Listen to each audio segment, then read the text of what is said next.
Welcome to the Sportsman's Voice podcast, your inside connection to outdoor legislation. From the Beltway to policy happening your way, we're covering it all.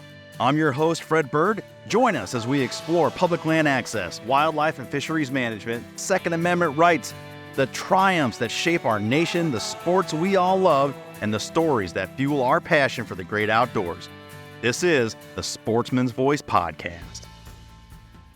This week's Sportsman's Voice Roundup features Tennessee looking to make some changes on deer and turkey, Arkansas invests in private land conservation, an update to the sweeping gun control package in Massachusetts, and Nevada celebrating a new advisory council.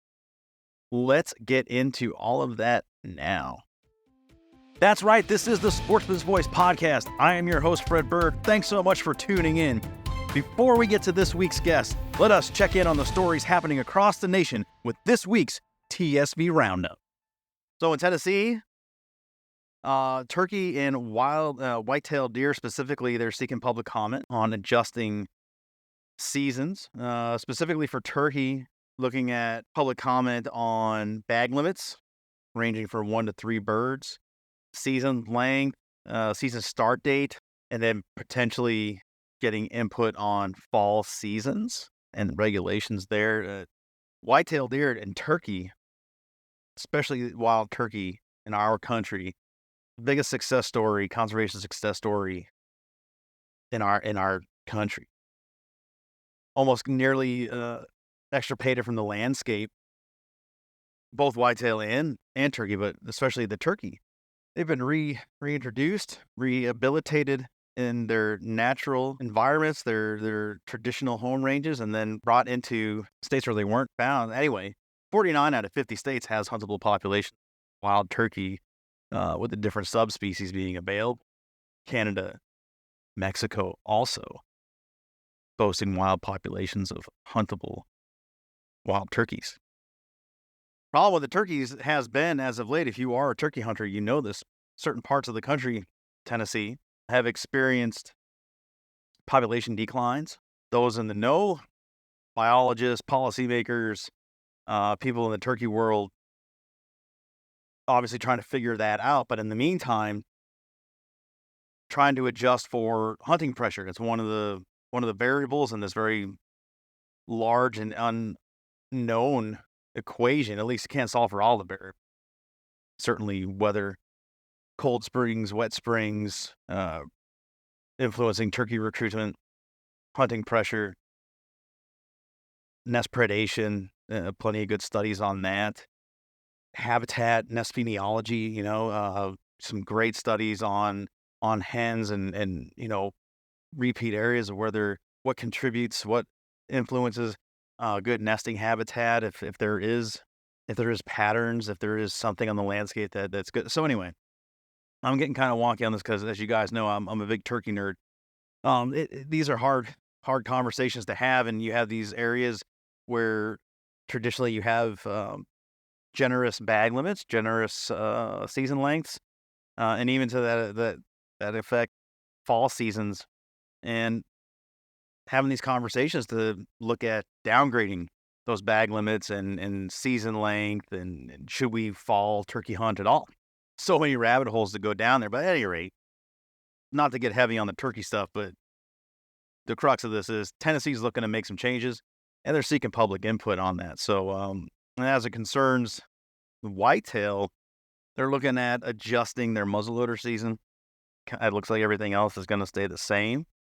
Looks like they're looking to draft gun season lengths ranging from 3 to 4 weeks in more restrictive model to 5 to 7 weeks in more liberal model.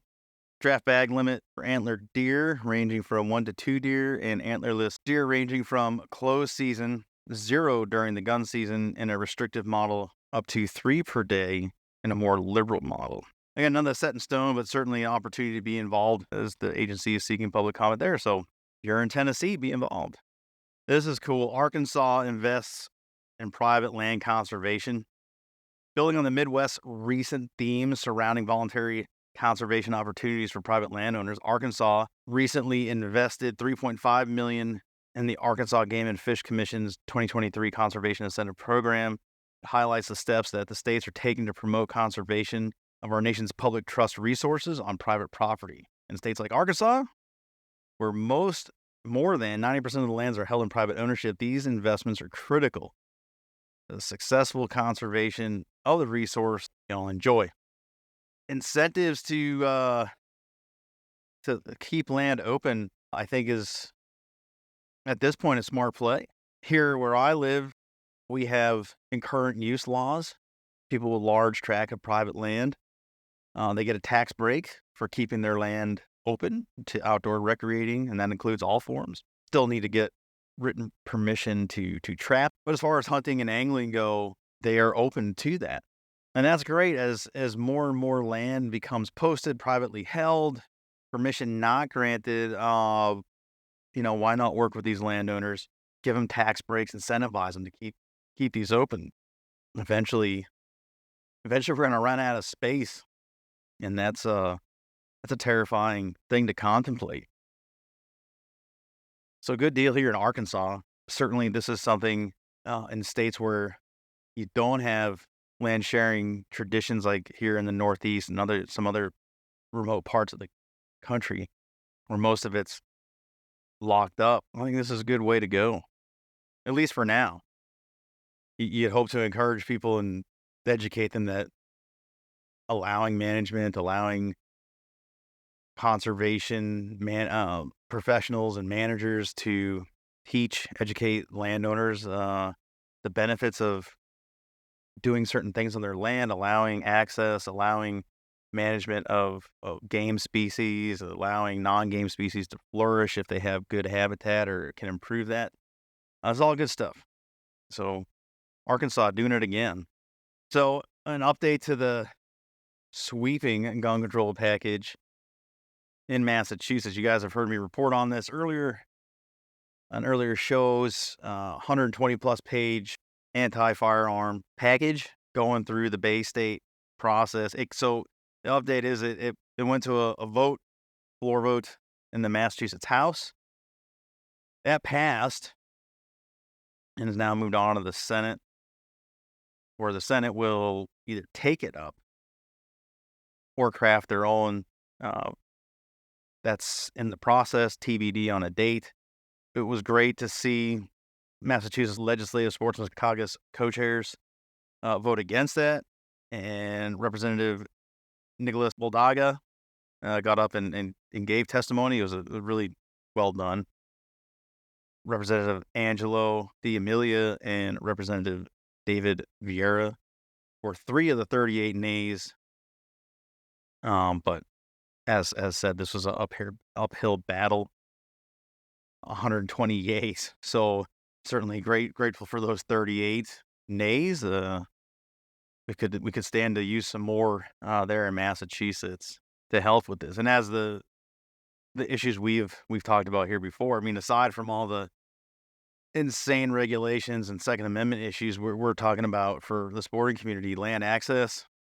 We're talking about young sportsmen, 21 and under, having access to very standard firearm platforms, semi-automatics. All semi-automatics would be prohibited to folks 21 years and under. So, good duck gun, good semi-auto turkey gun, these would all of a sudden become illegal. So as this continues through the process, we will update you. It is going to take quite the grassroots movement. The police association, I think it was the Chiefs Association, unanimously came out against this. And even that hasn't swayed legislators. So again, a huge uphill battle in Massachusetts. We will update when we can. But if you were in Massachusetts, man, yard signs, going down to Boston, whatever you got to do to get involved with the local rod and gun clubs. They're very active in this. As always, being a participant in your backyard will help. If you just sit on the couch and hope someone else will do it for you, you're going to lose. You're going to lose big. And that's, the unfortunate truth of all this. Heading to Nevada. Good news here. New advisory council has been formed, formalizing an official advisory council to state legislative sportsman caucuses, provides caucus members with a direct line to their outdoor sporting constituency that can deliver valuable insight to policy as it relates to conservation and our shared outdoor sporting heritage. It's a great way to organize and get everyone's input here. All stakeholders, all people with an interest. We all have these organizations in our states. Bringing them together and giving them a voice is wildly important, and is able to get stuff done. If you don't have an advisory council in your state, might be a good time to speak with legislators of your sportsman's caucus and make your wishes known. Organize the leaders, organizations in your state. The new advisory council is already hard at work and is already planning a legislative caucus meet and greet in late November in Las Vegas. Being able to do field trips, educational seminars, just all around, just opening eyes and minds to what's going on, and just, people learning about this stuff for the first time. As we get into this week's program and topic, I mean, some of you may be hearing about this topic for the very first time. And that topic is we're going to talk about is animal personhood. We reported on a bill in the last episode in Washington. It was so interesting to me, the topic of it, and wondering how many people actually know this is a thing, that we decided to dedicate a whole show to it. So, wrapping up this TSV roundup, we're going to get into this week's show. We welcome in Marie Neumiller, our senior coordinator in the Northwestern states, Bob Matthews, our senior coordinator in the Great Lakes states, and we're going to dive into animal personhood. It's a pretty wild concept to wrap your mind around if you're not in that headspace. Well, let's get into it. How about it? We had a great conversation. Let's get into it. Let's tee up. Marie, Bob, let's go. So we are joined by my colleagues today on the program. Bob Matthews, senior coordinator in the Great Lakes States, and one of our newest team members, Marie Neumiller. Did I say the last name right? Yes, you did. Okay, very good. I was nervous about that. Senior coordinator in the Northwestern states. Pretty easy region, right? Oh, yeah, very easy. Not without its challenges, which is why we're here today. So, Marie, if you caught a recent our TSV Sportsman's Voice publication EPUB that I encourage all of you at the end of every show to go to congressionalsportsman.org and sign up for that free publication that comes out every Monday at 5 p.m. roughly.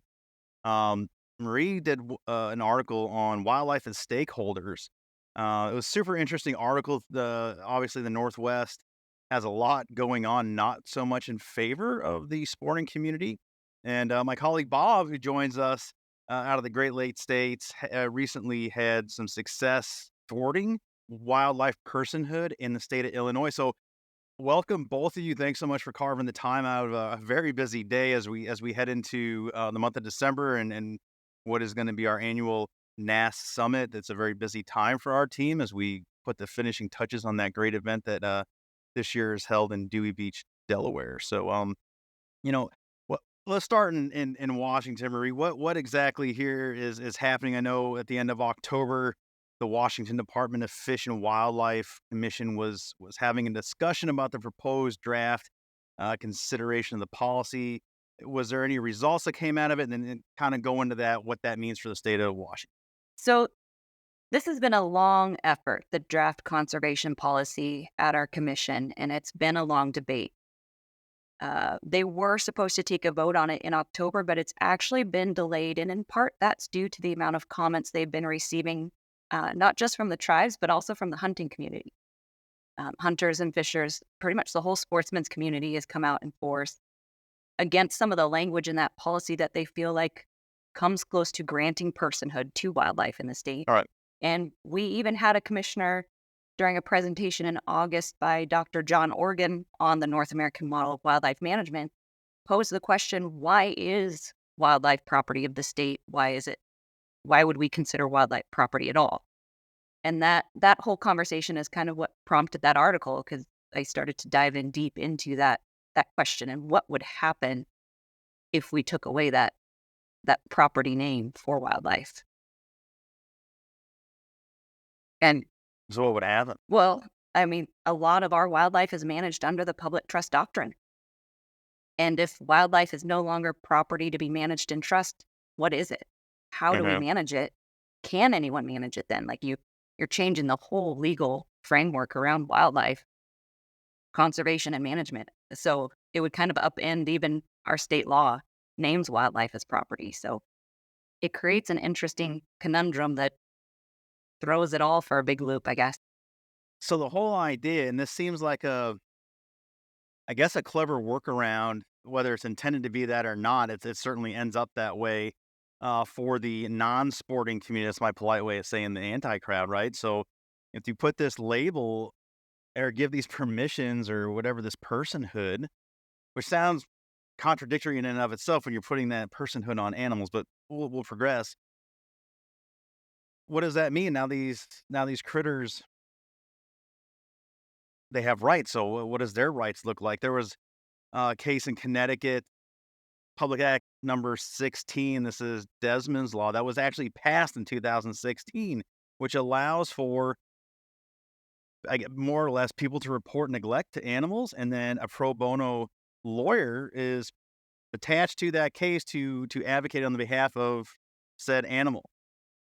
Now, it's not a far stretch in our space to say, well, if your person down the street can have a concern about Fluffy the dog being tied out in negative, degrees and feels like that's a situation of neglect, how they feel about me shooting a whitetail dead? And what does that mean? Am I going to get charged for murder one for legally harvesting a Yeah, whitetail? Fred, Bob, take the that question. background there, that's kind of the bill that I worked on in Illinois. It wasn't quite, the wildlife personhood that I'm hearing from you, Marie. That sounds like an absolute nightmare. But I think that there's different challenges to what you were talking about there, Fred, with Desmond's Law, in that has already gotten some traction. Like you said, it's that framework has been passed in Connecticut and in Maine as well. And to my knowledge, that started from the Michael Vick case. That was really the first example of a legal advocate being appointed into a courtroom to represent animals. It was a high profile situation where there were a lot of dogs at play. And so the judge appointed a woman to step in and just give recommendations for each of those dogs. And that really sparked a idea for these extreme animal rights groups that you're referencing, Fred. And that's where Desmond's Law came from. It was about 10 years later that they were successful in actually getting a law that creates that framework. So I think that there's significant challenges, like you talked about, where that goes next, right? Because they did get their foot in the door in creating opportunities for animals to have a sort of quasi personhood, and that gives implicit rights that just really creates some problems for sportsmen and women. And I think that this is a good point to jump in, when we're talking about dogs, which are baked into this conversation because of, that Michael Vick case and where these Desmond's Law goes. Hunters have such a strong relationship with animals, both dogs who, they get to share the field with, Mhm. doing something that dog was bred to do since, something that humans have done with dogs since we were knocking rocks together. That's exactly right. And, that relationship between a hunter and a dog is incredibly strong. And that relationship between the hunter and the wildlife that he's pursuing or that she's pursuing is equally as strong. There's not a responsible hunter that is going to be comfortable taking a shot or trying to take an animal that they're not confident they'll be able to. So I think this whole argument that these groups make, where hunters are not, you know, they're not responsible or they're not conscious of animals. I think that's totally unfounded. That's hunters are exactly the side that is conscious of the value of an animal. Yeah, I'd agree with that. Moreover, when it comes to the dog topic, I mean, I think what we have is a couple of maybe probably 3 generations removed from when you had traditional the majority of a community would be in and of those traditions, right? That their uncles, their grandfathers, et al. Would go out into the field. They go to whitetail camps throughout most of the country. They would go upland hunting with their rabbit dogs, their upland bird dogs, and this was very common. And we're so far removed from that in 2023 that I mean, I use the example of 9/11, right? We're a whole generation removed from the tragedy that was 9/11, and there's this whole group of kids that just don't get it, like, they have no idea what happened on that day, so I'm drawing a correlation here, it's kind of an extreme example, and I don't mean to go back to that, but again, the point is you have this generation after generation removed from these traditions, so there is no value system there,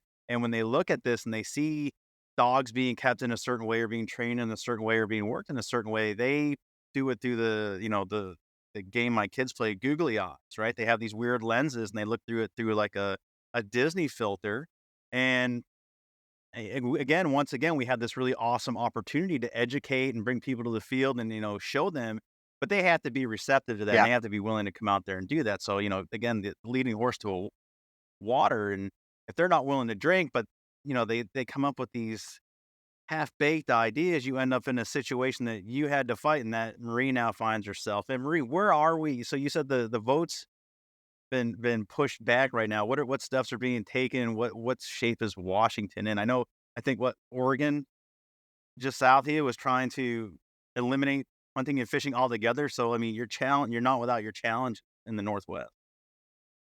Right. So in Washington state, with that draft conservation policy, at least, that's been pushed back at least until December, where they'll begin discussing that again. It sounds like the commission is working on redrafting that. And there are some commissioners that are actually scheduling meetings with the sportsmen's community to try and get more input and understand where the disconnect is between that language. Some of the commissioners, not all.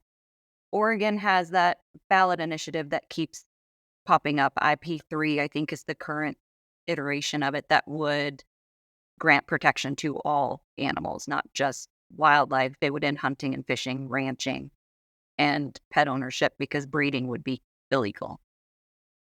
So But what I are feel the like in right? Go ahead. Sorry, I didn't mean to step on you. oh, I was just gonna say that I feel like in Washington state, if they were to do what some commissioners want and name wildlife as being not property of the state, you are in essence enacting IP3 in our state. Because Yeah. if it's not property, what is it? Is it a Right. Right. person or does it become property of the landowner? But then again, it's still property. So you are granting it that personhood that protects it from any use. Which is an interesting wrinkle of when if you're going to grant these different species, these different organisms personhood, and then they're your property. I just think that's a weird twist on the society there, and I don't think that's really well received. But again, that's probably a branch to go down another time. I what so if this happens, right? So it's happened. We talked about in Connecticut and to an extent here in Maine, and what rights are guaranteed to these animals. I personally do not know, so I'm asking. I don't mean to put you on the spot if you don't know, but like, what is there simple? Do they have a bill of rights? Do these animals now are they guaranteed food, water, shelter, and not getting shot? Yeah, I don't know where that would go if that were to happen. Luckily, with the current activity in Washington state, we do have state law that declares wildlife property of the state to be managed by the department. What the commission's working on right now would just be commission policy, so it can't supersede the law. That doesn't mean they can't take steps to try to change the law, but at least we have a bit of a barrier there currently. Um, but no one has proposed what comes next. If Mm. wildlife is no longer property of the state, what does it come in? I think they aren't looking far enough ahead. If you take away that whole public trust doctrine, what does that do to the environment or the Endangered Species Act? Now, how do we protect those species that we've decided need extra support? If they're not property that the government needs to manage on our behalf, what happens next? And I don't think that's been talked through, at least not that I'm aware of. Doesn't sound like any of this has been talked through except for like a superficial wish list for the non-sporting crowd. If this were to go that way, and if Oregon gets their wish list, I mean, what's part of that further conversation, Bob, is what's the funding mechanism look like? All right, so now we're taken out of the equation. How are these conservation, preservation, I guess at this Right. extent, programs getting funded? Because as we well know, it's sportsmen, it's anglers, and recreational shooters, especially the rec shooters that shoulder the burden Yeah, voluntarily. So, absolutely. That's one of the arguments that we made in Illinois when that bill was introduced. So, kind of some background there. Earlier this year, there was a bill introduced in Illinois that was modeled after the Connecticut law. And so it would have allowed a judge to appoint a licensed attorney or a law student to be a quote unquote special advocate for cats and dogs in neglect or abuse cases. So, when these bills are introduced and they hit the desks of legislators in a given state, they hit our desk too. And that's really the value that CSF has, because you were just talking about how, what's the plan going forward? These bills don't contemplate the unintended consequences. And that's where we step in. We have these caucuses in every state, and we have the expertise to read those bills, see what those unintended consequences really are going to be, the challenges that these poor pieces of legislation are going to put in front of hunters and anglers, recreational shooters and trappers. But then we also have the relationships in the state houses where we can pick up the phone and we can explain that American system of conservation funding to a legislator who might not know. CSF really has that reputation across the country of being nonpartisan. We don't have an ulterior motive. Our agenda is just good policy for the folks that are in the woods and waters. And so we can make those arguments to those legislators and get these bills stopped in their tracks. And that's what we were fortunate enough to be able to do in Illinois. I think it's going to rear its head again because, politics, as you don't have to be involved in politics to know that they take time. And, sometimes the first step is just to get a bill introduced, and then it'll be back next year. And, there might be a few more co-sponsors. And so that's our job to get ahead of it and let legislators know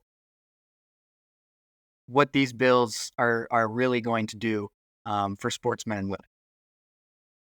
yeah, if nothing else, man, and I appreciate what you're saying there. And to expound on it, is that the opposition, the people bringing these bills or trying to influence these bills, they're in it for the long Yeah, game, man. And it's a challenge we have in our community as sportsmen and women ourselves in our own ecosystems. Like, it's so hard to like get people to stop being like emotionally reactive to things like this or any attack on our community. They just want to punch it in the mouth and handle it right then. It's like, hey, your opposition is at this for a very long time and will continue to be at this. We have to adopt the same measures in countering that. And like you said, getting the expert eyes on it and showing, the butterfly effect of these things, that they're not, just on the surface of it, they may make you feel good, but here's all the other stuff to it. Bob, I'm curious, you had a positive experience, in Illinois. What were the reactions when you went to our caucus members and some other legislators to advocate and to educate? Were they starry-eyed? Did they say, "Oh man, I had no idea"? Like, when you interact, both of you, when you guys have these interactions, what are the reactions? yeah. I think the easiest way to bring someone around to hunters and anglers is to explain that American system of conservation funding. When you talk about the dollars that are at play off the backbone of hunters and anglers, it really changes people's perspective. So, you know, it's can sometimes be difficult when you're approaching a bill that, is the welfare of a dog.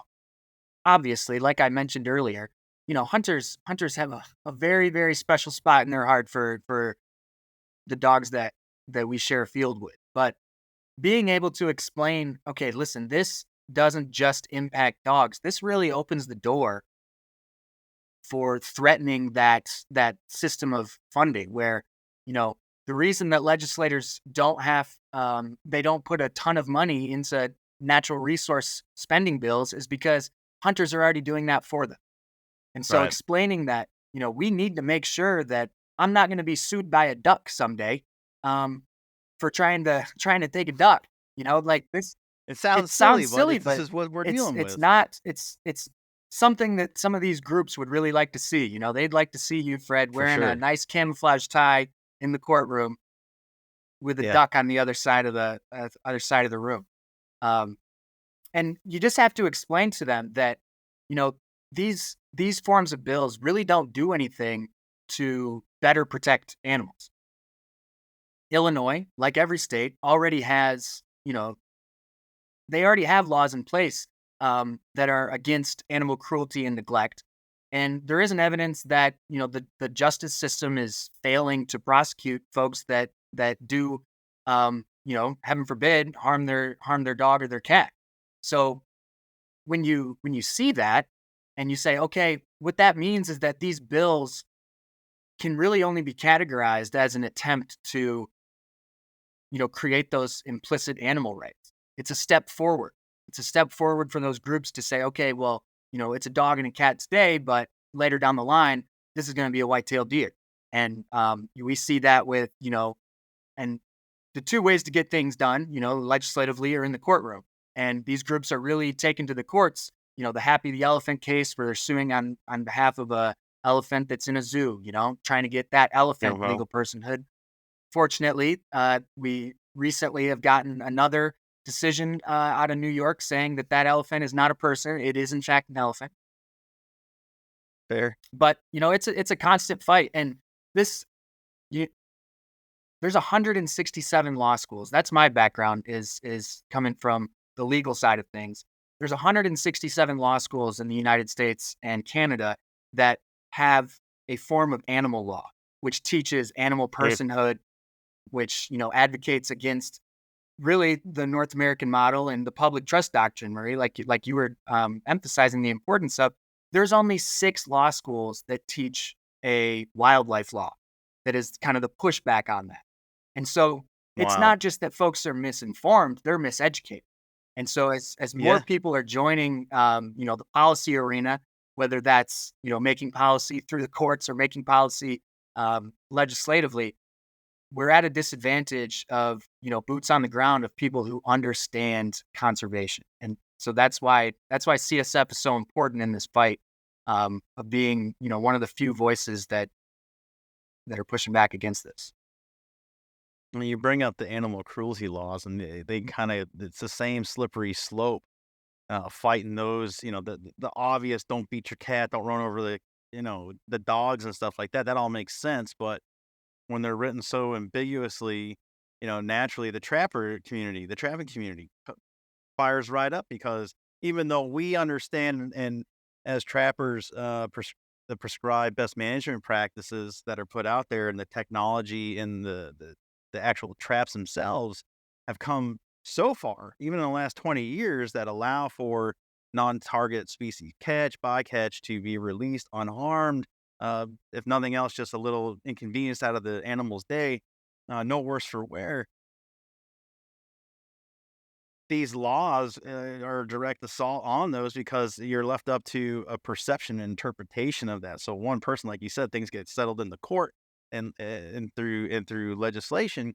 That's really subjected to the person signing off on it and what they think is, what's the legal definition? Well, I guess if a steel trap comes on your leg, that an inconvenience you probably think that's the collector harm, and with the scientifically, it's not. So, with that line of thought, Marie, are they writing these to be specific? And I guess that's, at least in the court, which would help our case, is if you're gonna have these laws, and to Bob's point, most of the states already have them on the book, so why the redundancy other than you have nefarious intentions? My point, the laws, if they're specific to domesticated animals, your cats, chameleons, whatever you have in your house that fires you up, and doesn't include or specifically excludes wildlife. Do we see that, or is that something we can at least advise on? Is like, maybe you refine this. You want to have your animal cruelty law, your personhood law, as silly as we think it sounds. Here's how you. Here's maybe a solve for both parties. Yeah, and that kind of does come up on a case by case basis. IP3, they explicitly state that they are trying to reverse the exemptions made into the law that allow for hunting and allow Mhm. for ranching. So they are trying to eliminate those exceptions. I think in Washington state, some of the things we need to look at are communicating with legislators on what the ambiguous, like these conversations are intentionally left wide open. One case we see a lot is domestic violence legislation has some very broad wording in there that could be interpreted to protect wildlife from Eh, hunting if you took it that way.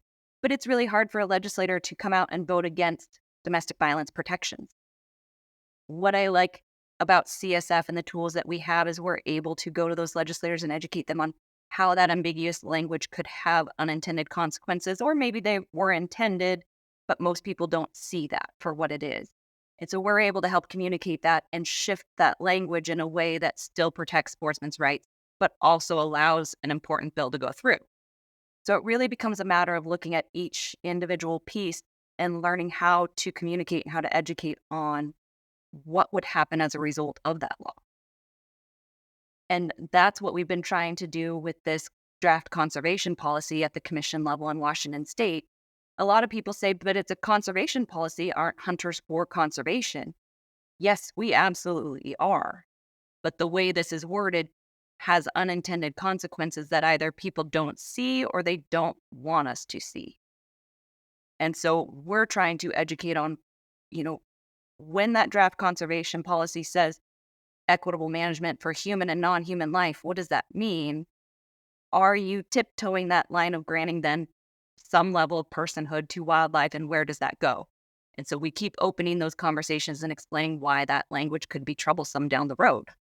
I hear what you're saying, and my brain just cannot reconcile any of this. This is just so incredibly strange, to me and probably the average person out there that is hearing this. Like, most of them probably don't even know this is a thing. Like, you really have to be entrenched in the policy world to even know this is out there. Again, some of the folks in our community, especially the trapping community, understand what's at play here, but I just think the majority don't even know, and these things just get passed. I mean, you think about voting in your local election, right, for selectmen, aldermen, assembly, whatever they're called in your locale, and you're like, okay, I'll vote for that guy, and the rest of it down ballot, I either leave blank or I just look for an R or a D, whatever my persuasion is, I toss it. And holy smokes, you don't know what you're really voting on, which is kind of irresponsible, but it happens, right? That's the truth of it. That's where we live.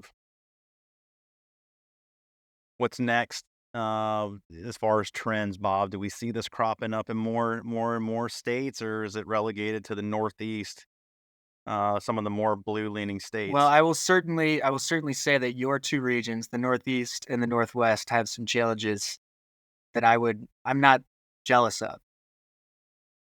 But I think that this is one that at least the domestic animal side of it, I think that it's a pretty easy way for these groups to get their message across and, like I said, get their foot in the door.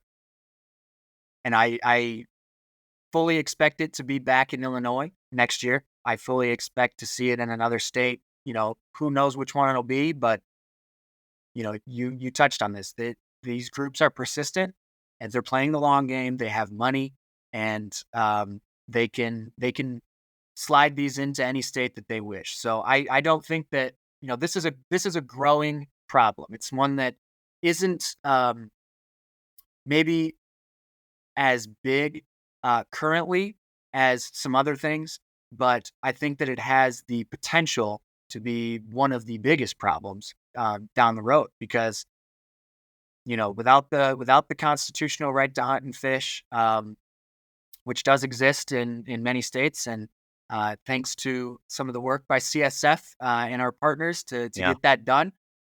Without those constitutional guarantees that you're going to be able to take fish and wildlife, we're going to see more things walking their way towards the Oregon direction, and that's because there are fewer folks who are joining the natural resource side of things that are actually hunters. That's going to be one of the things that we talk about at the NASC summit. I won't go too far into that, but there's more trends that the people who are getting their degrees in that field, they don't own a gun. They don't go harvest an animal. So that's the direction we're going. I talked about the law school disparity there, where there's they're teaching more people about animal rights than they are about the way that conservation works in America.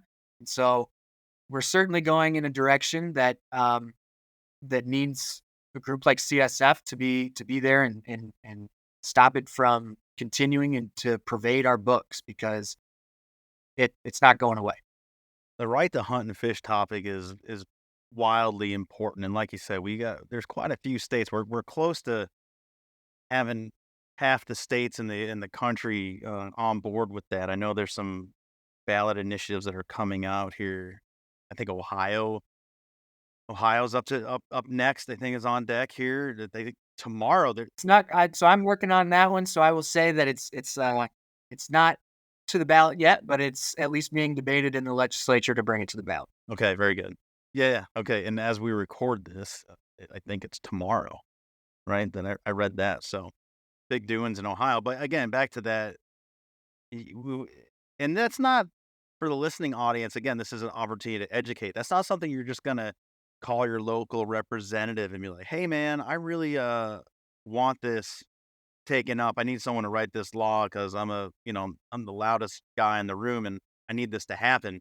It's then another long game, right? I mean, just getting that out there and understanding the procedures in your state of how something like that, how a constitutional amendment comes about. It's not easy for a reason. Otherwise, they do it all the time, and these constitutions would be 500 pages deep.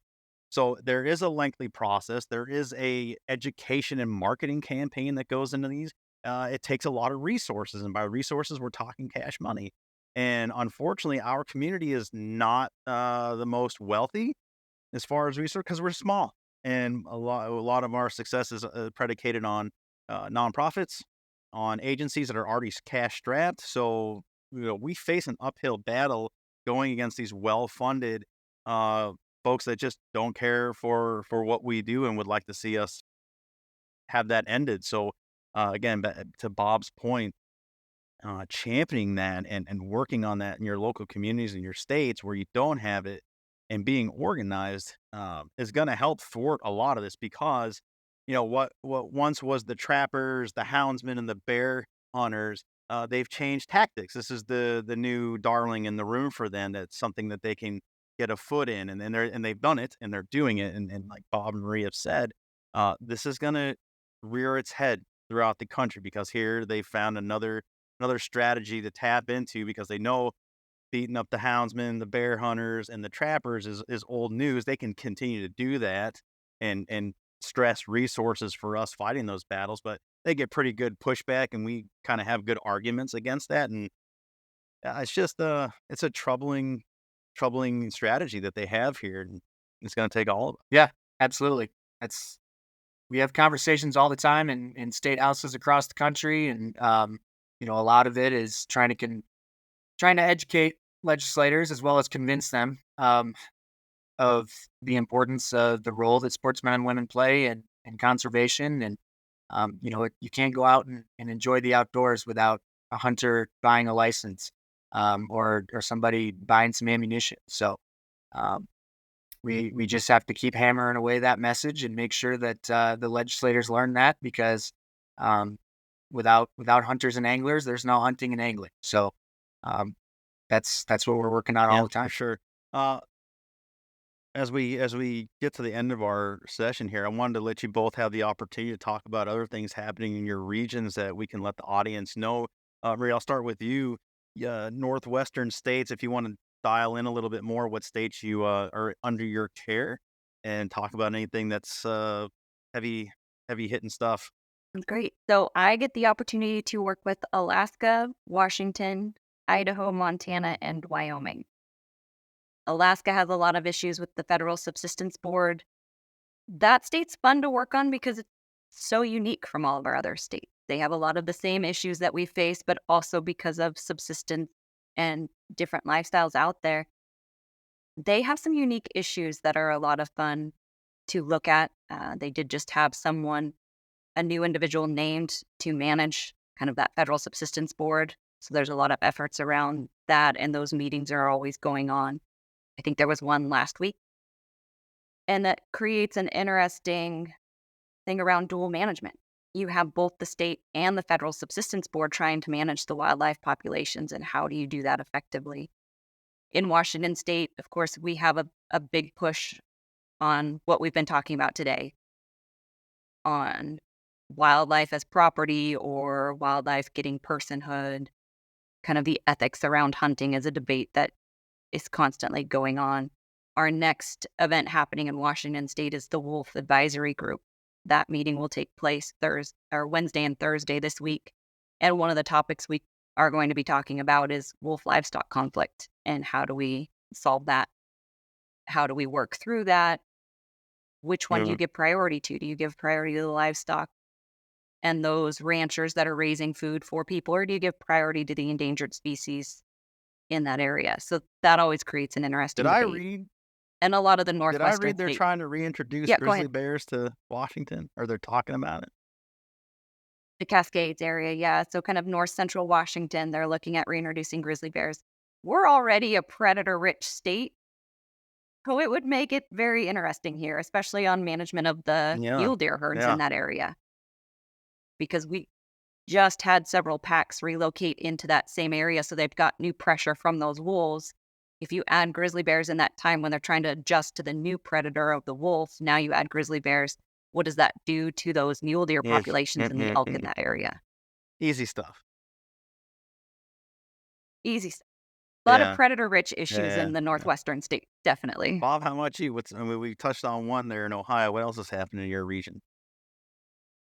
Well, I'm based out of Michigan, so there's a few things that have happened here in Michigan that have been some big wins for us this year. There was a new firearm package that was rolled out that we were able to really educate legislators on why it was bad for hunters and get some things changed in there. They were going to apply the same laws that apply to handguns to all long guns. So, you are going to be able to possess a firearm, a shotgun, or a rifle that you didn't have a purchase license for. That was going to make it so that if I wanted to take somebody out who's never been hunting before, what I was going to have to say, instead of loaning them a gun, I'd have to say, all right, well, step one is you need to go buy yourself a gun. And that was going to create a huge barrier for an already uphill battle of recruiting new folks into the field.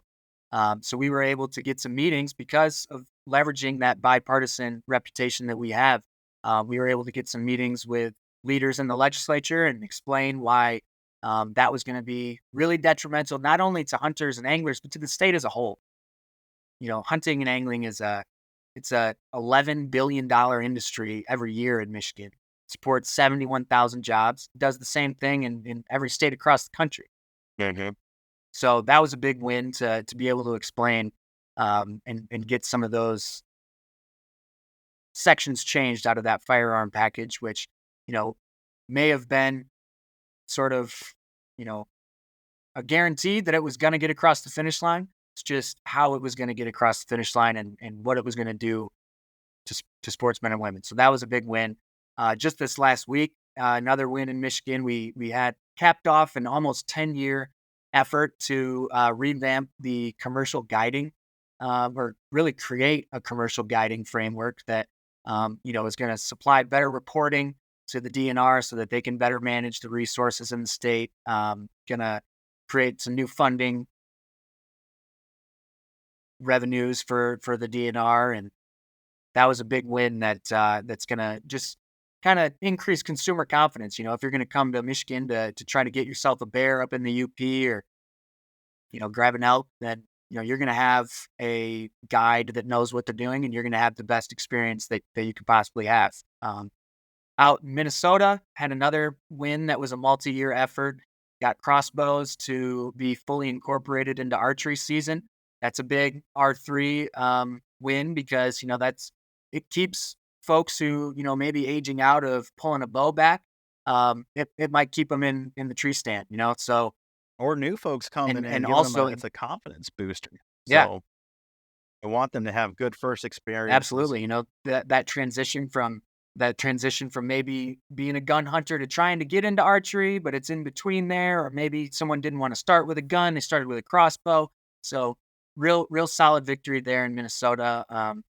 We've had quite a few successful um, warts, I guess, of legislation that wouldn't have been so good. In Illinois, they were gonna make it so that you could only transfer your ammunition if you were an FFL. So you weren't going to be able to give some ammunition to somebody at the range. You weren't going to be able to let somebody shoot your gun out in the field. That we were able to successfully stop that.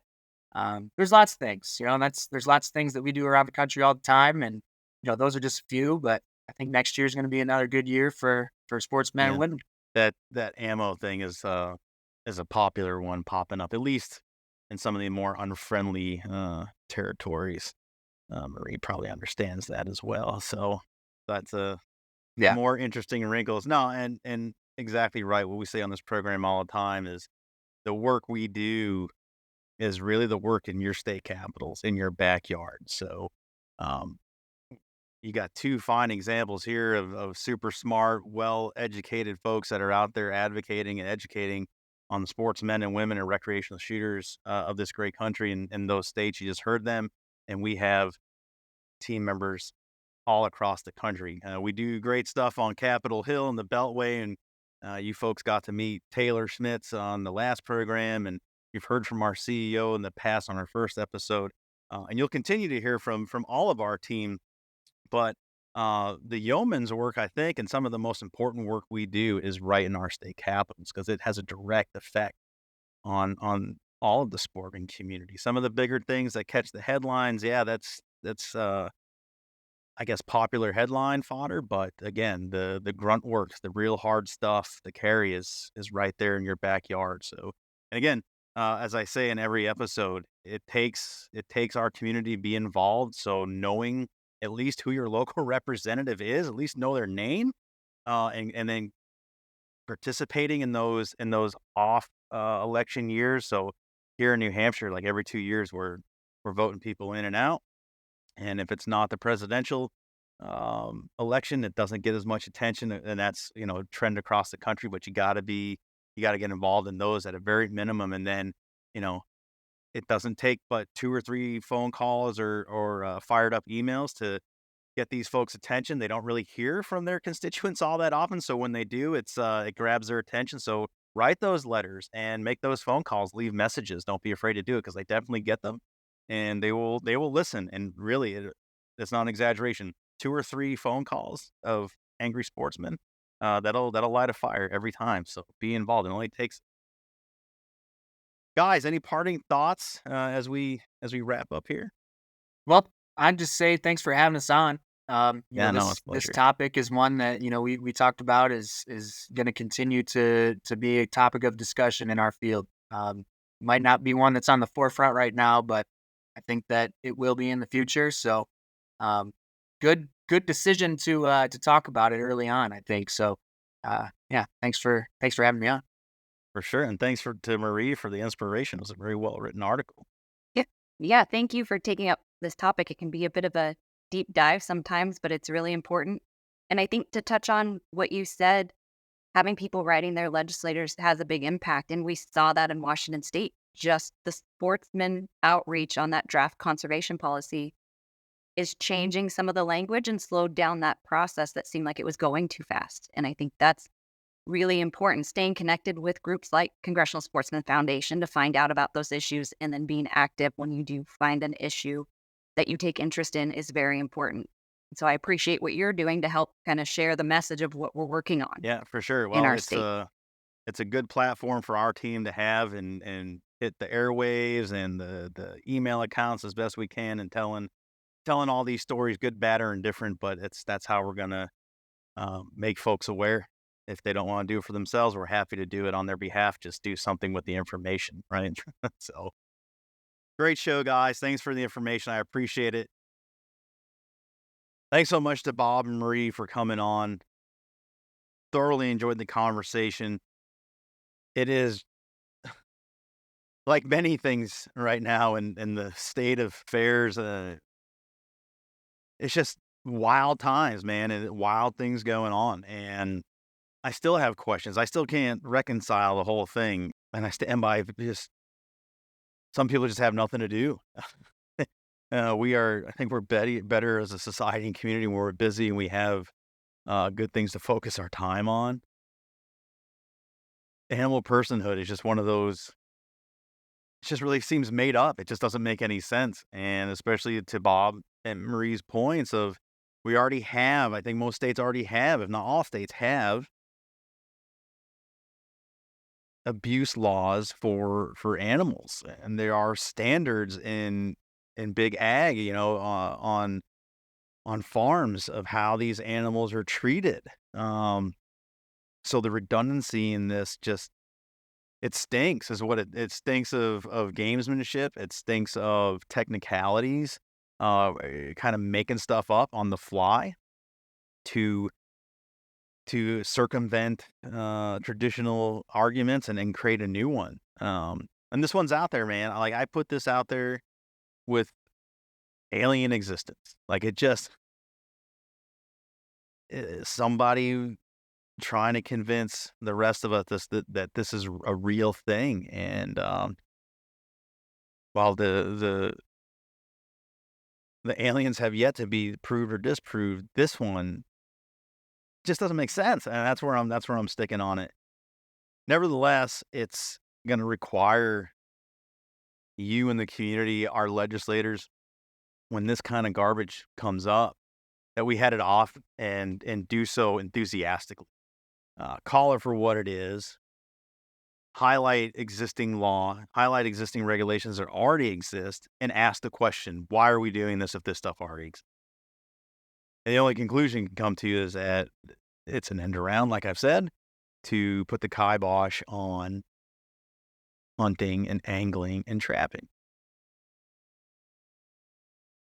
That's the only thing I can settle on.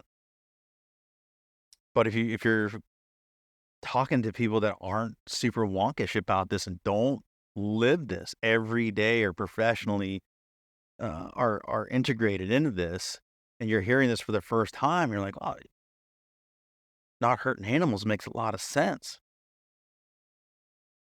And they don't even know the stuff is already on the books. Our 10% or less, I get it, but it's that bigger crowd of folks that are our neighbors that aren't into it. And then we have to make sure we're letting know that this is bad because of.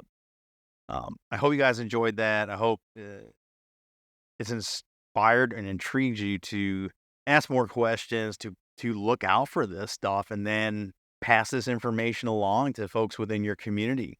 If you are a member of a rod and gun club, if you are a member of a trappers association in your state, any of the sportsmen's organizations, if you're chasing turkeys, if you're chasing ducks and you're down with the deer, whatever it is, this affects the entire community. So be on the lookout for this stuff. If it's not in your state now, likely it will be. And again, the sooner we can head this off, the sooner we can work with legislators in our state, the better off we're going to be. But bet this stuff is coming if it's not there yet. That's it for this week's show. Once again, thank you guys so much for having us along, spreading the word about this podcast and sharing the information far and wide. We do our best to keep you up to date with all the latest and greatest. Heading in to the Thanksgiving holiday and Christmas season, not too much going on, but look out. We ramp up to the new year and things are going to start getting sporty. So we will have a lot to report on after the new year. Hopefully a lot of good. And if there's not, we'll report on that too. Let's be on the lookouts, get activated in your area for those instances where it's required, where it's needed. And we'll look forward to that. But in the meantime, happy holidays. Happy Thanksgiving to you guys. Hopefully you're able to get out on a traditional Thanksgiving hunt if that's what you do. I know I do.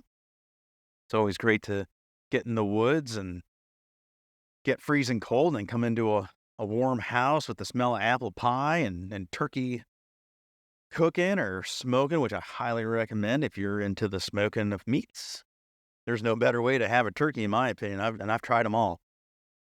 Spatchcock turkey on your favorite smoker. I happen to use Traeger. It's like the old Ronco, set it and forget it. It's really super simple and makes a fine product. I'm sure any smokers probably do the same thing, but maybe another show for another time. We'll have some wild game chefs on and talk about all the great ways to cook our harvest, because man, they are delicious and many options abound. So again, happy Thanksgiving, happy holidays as we roll into Christmas and that entire joyous season. Get safe, get home safe from the field, shoot straight. Until next time, see you later. Thanks for joining us on this edition of the Sportsman's Voice podcast. Ladies and gentlemen, your support is crucial, and you can help us out right now by leaving a review, filling in those 5 stars where available, sharing this episode with friends and family, and engaging with us socially. CSF can be found on Facebook, Instagram, and X, formerly known as Twitter. Together, we can protect the outdoor sports we love and continue to keep you informed wherever you are. That's it for this week. Until next time, we'll see you later.